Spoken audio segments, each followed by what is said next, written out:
Hey pumpkins, I need to discuss something important.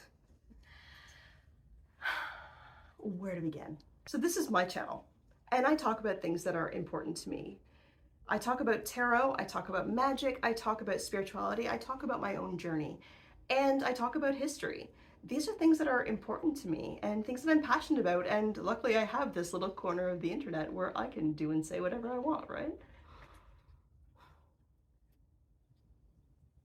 There have been several times when I have made videos about someone who has done something horrible and they happen to be Christian, and I get comments in my channel that I'm Christophobic, that I hate Christians, that I'm anti-Christian, and I need to tell you that that's not the truth. I don't hate Jesus. There's historical debate over whether or not he actually existed. I think he did. Personally, I don't think he's the Son of God, but I think he was a really cool dude. I think that the ideas of loving your neighbor and praying for those who persecute you, I think the idea of leave all your belongings behind, give them to charity and follow me. I think the ideas of feeding the poor and helping those. I mean, Jesus was a hardcore socialist. I think that free healthcare, these are things that were important to Jesus, and I think that they are important to me as well. So yeah, I think Jesus and I would have some fantastic conversations and really have a lot in common. But that doesn't mean that worshiping him is right for me. There is a cavern of difference between the teachings of Jesus and the teachings of Paul. And there is a bigger cavern of difference between is cavern the right word? Chasm? Large distance between the teachings of the Bible and the teachings of the church. And although I think that Jesus was probably a really cool dude, I'm not a fan of Paul. I think that there are some really wonderful Christians in the world, and I actually grew up in a progressive Anglican church.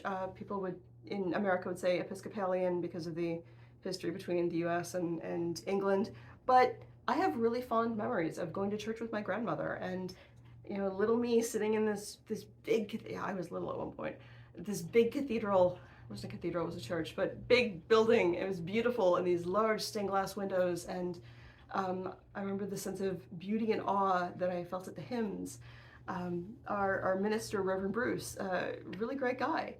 I have nothing bad to say about my childhood growing up in the church, really. When I was a teenager, I entered into a fundamentalist Christian cult, and I want to be clear that I was never essayed. I was taught some very unhealthy values about human sexuality, but no one ever touched me. In fact, looking back, one of my youth group leaders I would love to speak to again. Her name was Marette. So Marette, if you ever watch this for some reason, give me a shout. Let's go for coffee. And one of the reasons I want to talk to Marette is she was a scientist, and she was also a fundamentalist Christian. And her science was working on male birth control. So I'd love to talk to her about how she reconciled that. Marette was a good person. My grandmother was a good person. Reverend Bruce was a good person. These are all good people who were also Christians. But Josh Duggar is also a Christian. Just because he practices in a way that you don't like doesn't mean he's not a Christian. We tend to think of things that we don't like as not real, and that comes from the no true Scotsman fallacy. And whenever I think of the no true Scotsman fallacy, I always have to think of this Scottish commercial of oatmeal, and it's hilarious. It's a bonny cereal, but it's not oatmeal. But your religion doesn't make you a good person. Your behavior does. And when you come into my comments as someone who believes differently than I do, and you tell me that I'm wrong and that I'm being hateful and that I am, that I need Jesus or whatever, you don't see people from other religions doing that. I don't have Jewish people coming into my comments and saying, y'all mother fathers need Moses. I don't have Muslims coming into my chat and telling me I need Muhammad. Why is it okay for Christians to push their religion on others? And when I was a fundamentalist Christian, I did coerce and sell people Christianity, and I converted 2 people. I feel guilty about that because I don't know if that was the right path for them. And that is one of the things that I enjoy about my current religious movement is that your religious path is something that you find on your own. And just because it's different doesn't make it bad. I'm Canadian. I have religious freedom and I have the ability to choose what I believe. And personally, what I believe is not Christianity, and that is not because of Jesus. It is because of people. It is because of the history of Christianity. It is because of how the Bible has changed from being an oral document to going from ancient Hebrew to Greek to Latin to Aramaic to our modern languages. There's a lot that was changed in this game of telephone.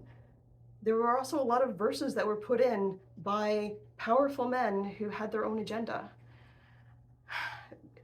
I think that if people did behave more like Jesus and give away their possessions to hang out with people who were, less desirable, people who were sick, I think if there were more bankers being whipped, I think this world would be a better place.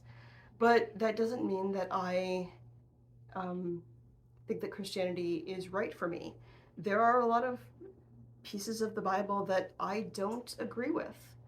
I don't agree that we shouldn't be able to wear garments woven of more than one fabric.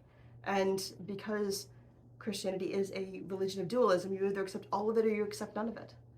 I don't believe that women who do magic should be put to death, especially when there's so much magic in the Bible. There's so much divination in the Bible. How do you know whether something is of God or not of God? Because that's what I hear.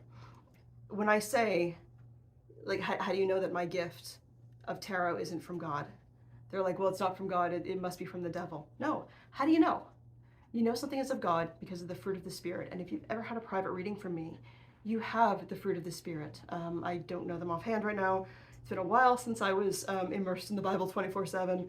But love, patience, peace, kindness, humility is actually not one of my values. But it is a beautiful thing. Just because it is not something you believe in doesn't make it evil.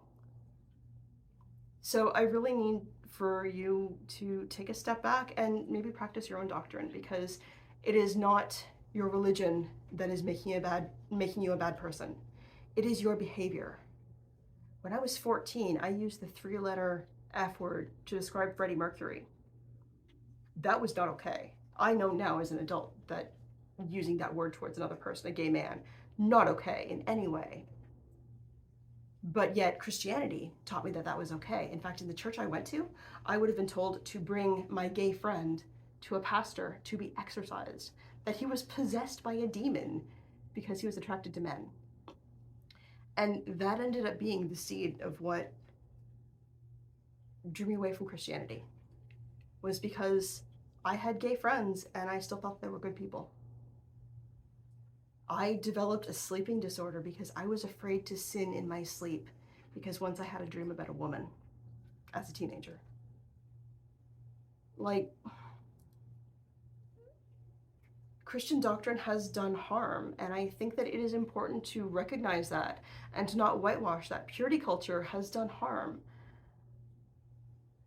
When I call that out, I am not being Christophobic. I am not hating on Christians.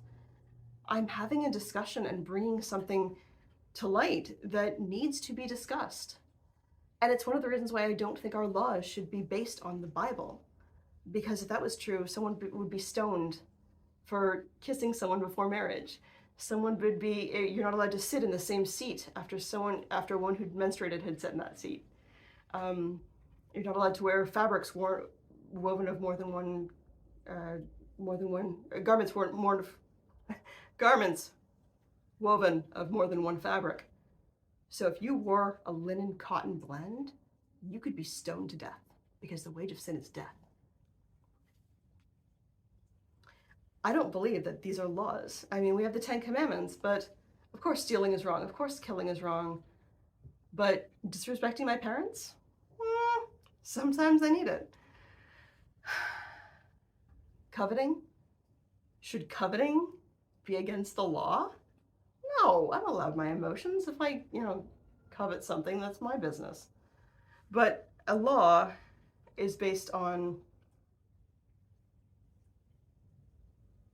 injuring society, offending society, whereas a sin is based on offending God. And when we have laws, they are open to change. They are open to debate.